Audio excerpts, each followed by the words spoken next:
Hey there everybody, you know what time it is. It's time for another Strange and Bizarre Cases compilation. This is where I gather up all of the shorter cases that I found while doing my research that aren't really long enough to be their own video, but definitely deserve some spotlight. So without further ado, let's get into it.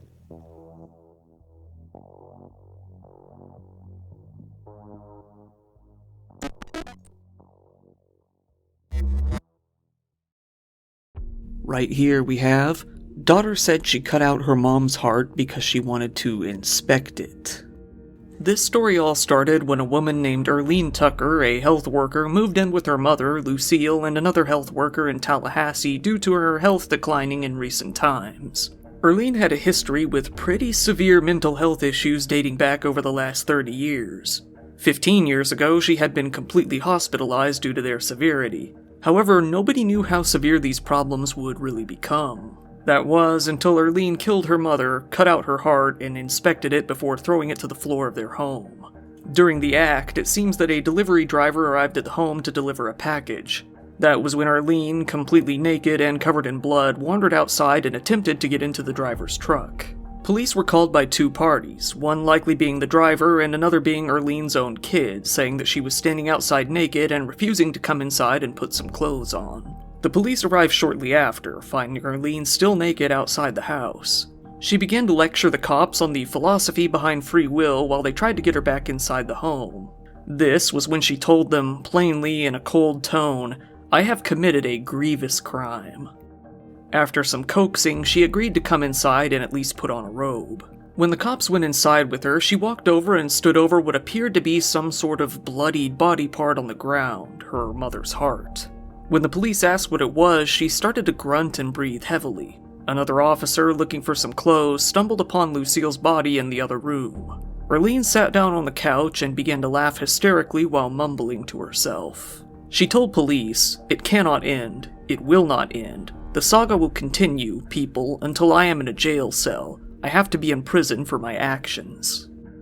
Like she said, Erlene was swiftly arrested and taken into custody, charged with first-degree premeditated murder and the killing of her mother. However, her severe mental health problems became apparent immediately upon being taken in, if they weren't blatantly obvious before.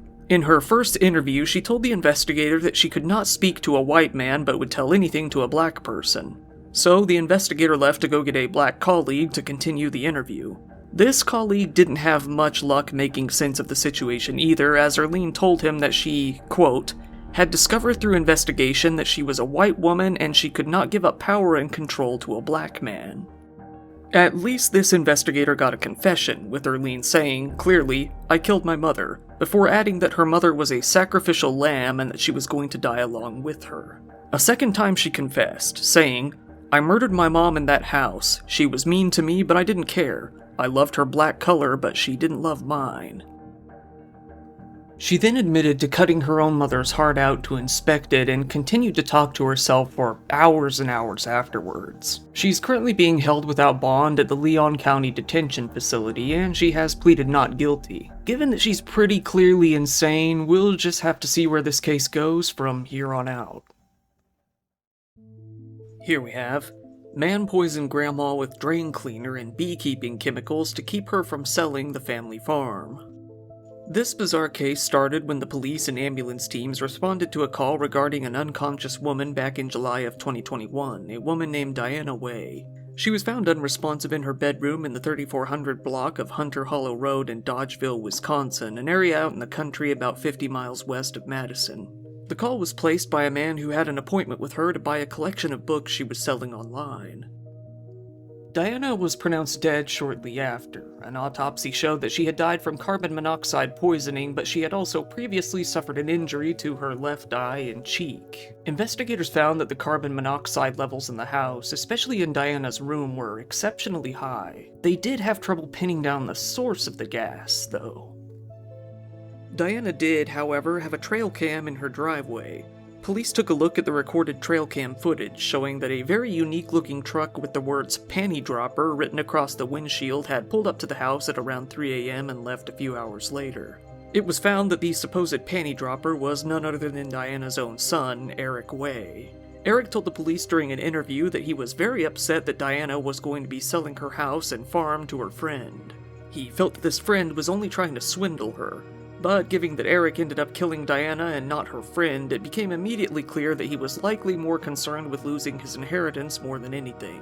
What complicated things was that he was actually not going to receive any inheritance from his mother in the first place. His son was. The police were able to find texts between Diana's son Eric and her grandson Philip, showing that Eric and Philip were discussing how Eric had tried to become the legal guardian of his mother by declaring her mentally incompetent before she could sell the farm for, what he called, a handful of beans. Eric, not being the brightest bean in the handful, texted his son immediately after the cops searched his text for the first time, telling him to stay away. It seemed he was vaguely telling him that the cops were on their trail. Soon after, the cops searched his car, finding that he had bought a carbon monoxide detector. And as you might expect, on his phone they found a load of incriminating Google searches related to carbon monoxide poisoning in his history. Eric had apparently been searching for beekeeping supplies and drain cleaner products that contained the most sulfuric acid possible, and he tried to find out whether carbon monoxide poisoning can make one hallucinate. Investigators confirmed that he went through with it all, buying the drain cleaner and beekeeping supplies shortly before Diana's death. Eric Way was convicted on charges of first-degree murder and sentenced to life in prison without the possibility of parole. That brings us to now. So after a few years of investigation, just recently Philip was also arrested on charges of first-degree murder and sentenced to life in prison just like his father. That finally brought this case to a close. He will be eligible for parole in 20 years. And now, man allegedly beat mom to death after argument over his plan to cut tattoo off leg. Well, here we've got a sentence that has probably never been uttered in the history of the world until this headline came about. A 30-year-old man in New Jersey named James Doran was living with his mother in her home when the two got into an argument. James, much to his dismay, had gotten a tattoo on his lower leg that he wasn't all too happy with. He expressed to his mother his intent to simply cut the entire tattoo off of his leg. His mother told him that this idea was, without a doubt, stupid as hell. Going by the language in the articles, though, it seems that he actually did go through with cutting the tattoo off, although it isn't stated 100% clearly. Due to the butcher shop tattoo removal, James' mom was already angry. Things were made even worse when he began to carry a baseball bat around the house like some sort of hoodlum, angering his mother even more. The argument got very heated, and it seems that James hit her over the head with that very bat, resulting in her death. Police were called out to the home when neighbors heard a lot of banging sounds along with a garage door opening at 4 a.m. When looking outside, the witnesses saw James' mother's car was missing. Police came to find the mother dead with some blunt force trauma damage to her head, and soon noticed that James was nowhere in sight. James Doran was later caught and arrested in Pennsylvania. This wasn't due to the murder, but due to him driving well over the speed limit and attempting to evade the police when they tried to pull him over. He was charged with murder shortly after. He was still covered in blood and still had the baseball bat in the trunk of his car when the police caught him. Needless to say, it was a pretty open and shut case, as strange as it was.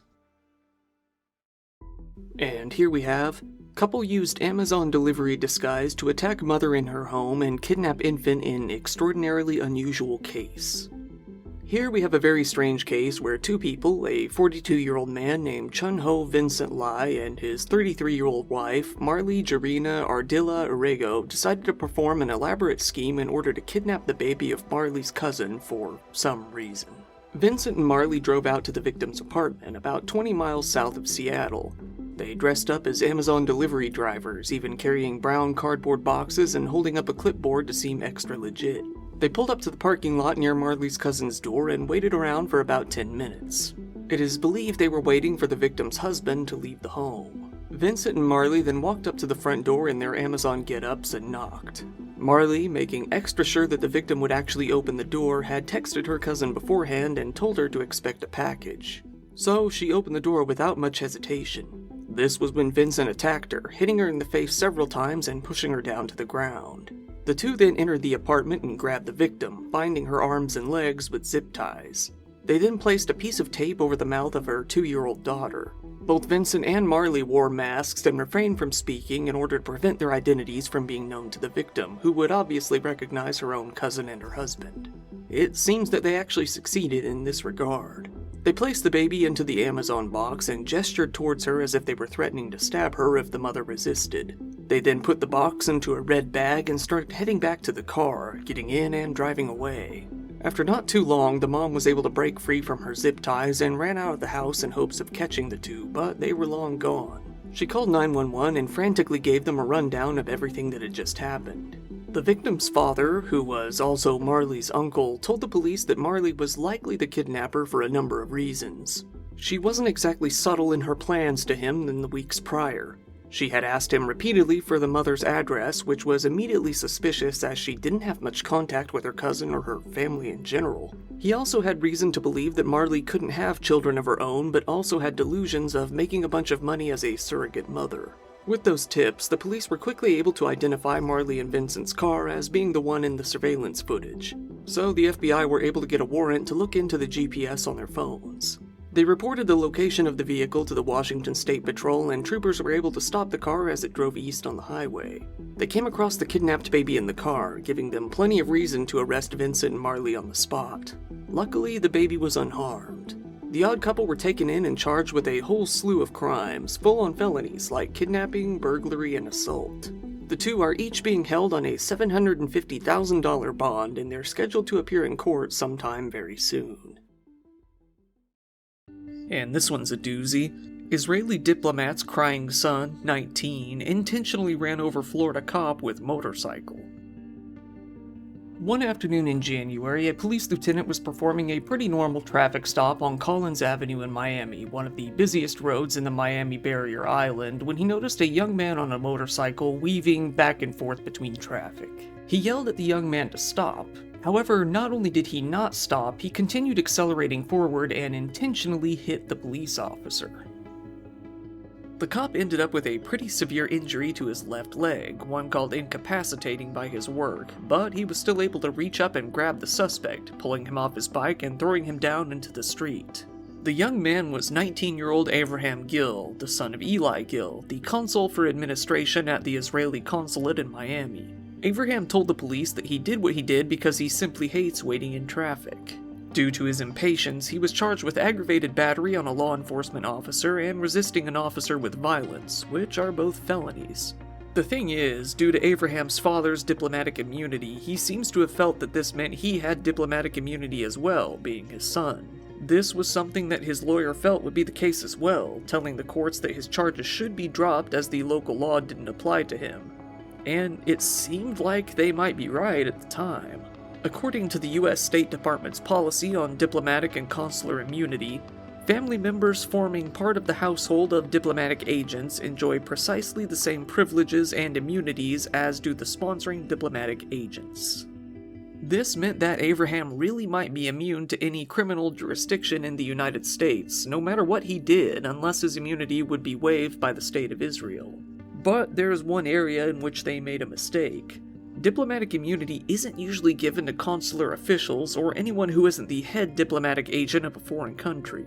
Eli Gil was not that high up on the food chain. Avraham had been getting more and more bold with Miami police for quite some time, feeling that he was above the law. He had once fled the police before after a traffic violation and had gotten away, something caught on camera at the time. It was easy to spot him as the license plate on his motorcycle was, no joke, "Please chase," taunting the police at all times. Abraham's mugshot quickly went viral after he was photographed bawling his eyes out, finally coming to realize that he might be facing criminal punishment after all. The officer who got ran over and ultimately captured Avraham was all set to be out of work for a while due to the injuries to his leg. Avraham was all set to have a hearing in February in order to find out if he really did or didn't have that diplomatic immunity he needed to get out of this. There was still a possibility that his lawyers could make it happen. He might be getting out of it. But is that where Avraham's story really ends? Well, no, because in the beginning of March we were graced with this headline.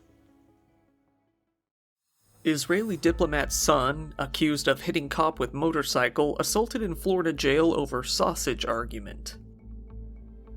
So long story short, as much as Abraham's lawyers argued, he wasn't getting diplomatic immunity. Abraham was charged with 2 different felonies, one of these being aggravated assault on a law enforcement officer and violent resistance against an officer in order to evade arrest. At the end of January, he was sentenced to a bunch of house arrest before ultimately having to come back to jail once more. He was all set to get a new mugshot, something to replace his previous legendary mugshot. While in jail, Abraham was sitting with another inmate, 32-year-old Elvis Ermis, when the two got into a very heated debate over sausage of all things. While we don't really know the full details of the argument, we do know how it ended, with Elvis beating Abraham to a pulp. Elvis was originally in jail on a domestic violence offense in the first place, and now he's also accused of assault on a captive. All Abraham was able to tell the officials was that he and Elvis were having a heated conversation about the ingredients of sausage when Elvis approached him and punched him multiple times. Abraham eventually got his new mugshot, in which he looks substantially more subdued than the last time he came into jail. An investigation is currently ongoing that hopes to find out what exactly happened during the sausage argument. It seems that Abraham is still either in police custody or back on house arrest, while Elvis is now facing some new, additional criminal charges. It appears that Eli Gill still holds his consulate job, but he is likely fairly humiliated by the actions of his son. And now we've got cruise employee hid under guest beds to record them naked after showers. Here we have the strange case of a 34-year-old cruise ship employee named Arvin J. Marisol, a citizen of the Republic of the Philippines. He was the stateroom attendant on a ship called the Symphony of the Seas, which left from Port Everglades in Florida. Arvin, allegedly at this point, would use his position to get himself into different rooms on his cruise ship in order to spy on certain passengers. He took a keen interest in girls who were not quite of age, hiding cameras in their bathrooms and photographing them in various states of undress. Arvin didn't stop there though, he didn't keep his distance. In fact, he got very direct with his spying, even going as far as hiding under his victims' beds to film them changing himself. Arvin's plans were foiled when a young girl reached under the sink in her bathroom to get a new roll of toilet paper and touch something strange, coming across a hidden camera screwed into the underside of the counter below the sink. She was in horror, realizing that she had used this bathroom to change, shower, and do her business multiple times by this point in the trip.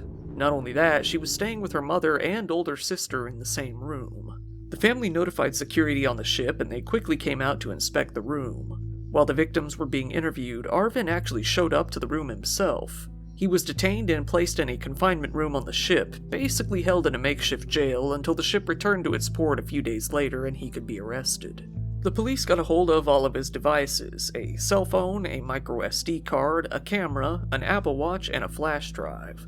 On the flash drive, they found a mountain of lewd videos and images of women undressing in their bathrooms, both adults and children. As criminals tend to do, he made a lot of incriminating Google searches and failed to clear his browser history as well, making searches such as hidden cameras and teen on bed.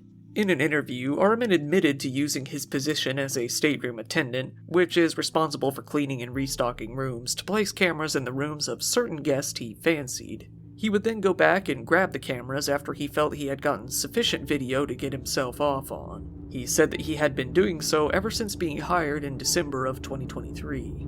He made statements such as, "I want to control it, but I can't," and "If I like who's in that room, I place it, usually females approximately 16 and over in age." He also admitted that, yes, when his victims were showering, he would sometimes enter their room and hide under the bed, recording them as they changed with his cell phone. He was taken into the Broward County Jail, where he would be held without bond. The Royal Caribbean Company made a statement, saying that they have zero tolerance for this kind of behavior and fired Arvin, noting that they would continue to cooperate with the police. Arvin has been charged with 6 counts of video voyeurism, 1 count of producing child content, and another of possessing child content, according to court records. And this one is, Texas mother arrested and accused of mixing drink that sent son's bully to hospital. Now here we've got a case where I feel like a lot of you out there may actually empathize with the criminal. That's because this mother was arrested for giving her son's bully a bit of revenge in a, well, strange and bizarre fashion. A son went to his mother one day, 45-year-old Jennifer Lynn Rossi, and told her that his bully had recently taken his prime drink that morning. The alleged bully had a different story, saying that he was merely only accused of stealing the drink and was even threatened with a punch. Either way, Jennifer decided that it was a prime time for revenge. She took another bottle of Prime, mixing some lemon, salt, and vinegar into the drink to use as a decoy bottle in case anyone were to attempt to steal her son's drink once again. And, well, it seems that was the case immediately, as the next day, the alleged bully would be swigging down the nasty concoction in PE class. Strangely, he didn't feel that the taste was off and seems to have ingested a good portion of the drink, enough to end up with some pretty severe nausea.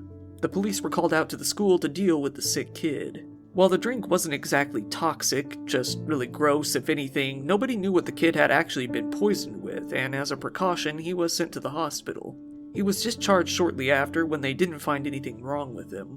The school contacted the most likely suspect, Jennifer, and she admitted to having mixed the drink, saying that it was in retaliation for her son being bullied, stolen from, and taunted. Jennifer told the police that, as she is a nurse, she knew how to mix a drink that would be both revolting in taste but not actually harmful in any way. All in all, she said she just wanted to teach the bully a lesson. While the child wasn't actually harmed, Jennifer was charged with injury to a child causing bodily injury.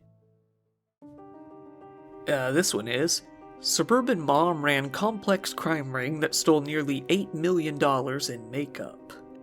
So a 53-year-old soccer mom living out in San Diego, Michelle Mack, came up with a massive, elaborate scheme in order to steal and sell makeup at a marked-down price online.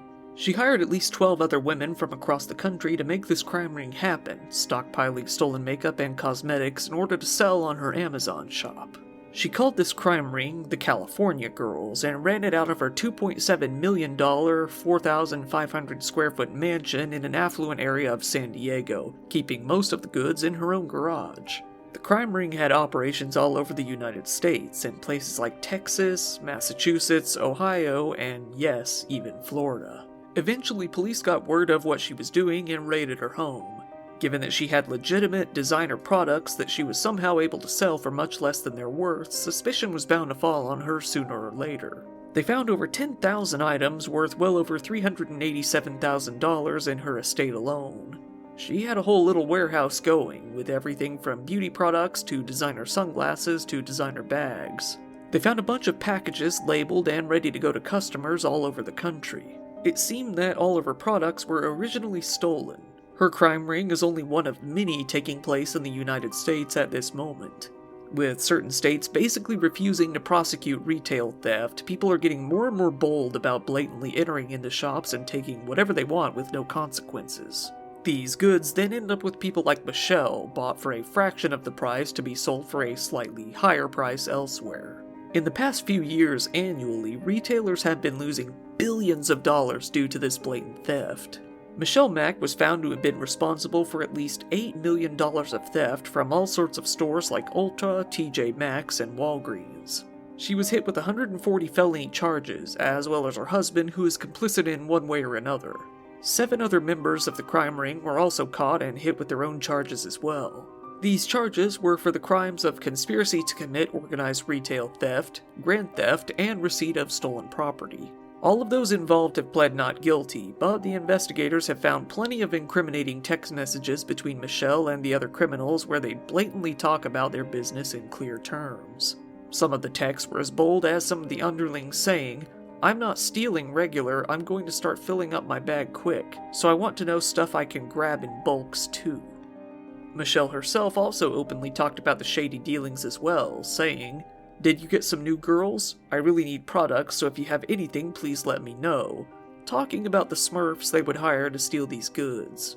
Amazon, not wanting to get any heat, shut down Michelle's shops and cooperated with the police investigation closely afterwards. They released a statement where they spoke of their satisfaction with the arrest, saying, "This sends a strong message that the sale of stolen goods has severe consequences." And now we've got Florida woman allegedly poisons boyfriend's tea with bleach tablet.